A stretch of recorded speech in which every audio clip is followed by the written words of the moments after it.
तर ही सगळी नाराजी शिवसेना आणि भाजपमध्ये का पाहायला मिळते आहे, तर ती स्थानिक स्वराज्य संस्थांच्या निवडणुकांवरून पाहायला मिळते। खास करून आगामी महापालिका निवडणुकांच्या पार्श्वभूमीवर दोन्ही पक्षांमध्ये जी पळवापळवी सुरू झाली आहे त्यावरून पाहायला मिळते। पण शिवसेनेच्या मंत्र्यांनी अशी कोणतीही नाराजी नाही, मुख्यमंत्र्यांनी खरडपट्टी काढली नाही, मुख्यमंत्र्यांनी सुनावलं नाही असा दावा केलाय। शिवसेनेचे नेते काय म्हणतात पुन्हा एकदा पाहूया।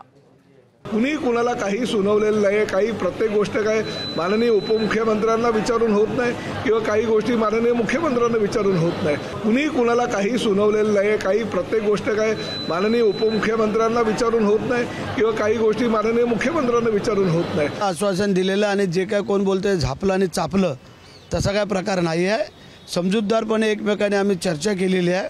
त्यामध्ये तुम्हाला कुठल्या दुर्बीणमधनं दिसलं कोणी कोणाला झापलं आणि चापलं, आत्ता थोड्या वेळानंतर जो का आम्ही आता स्फोट करणार आहोत तो मग तुम्ही आता थोड्या वेळानंतर पहा। एबीपी माझा, उघडा डोळे बघा नीट।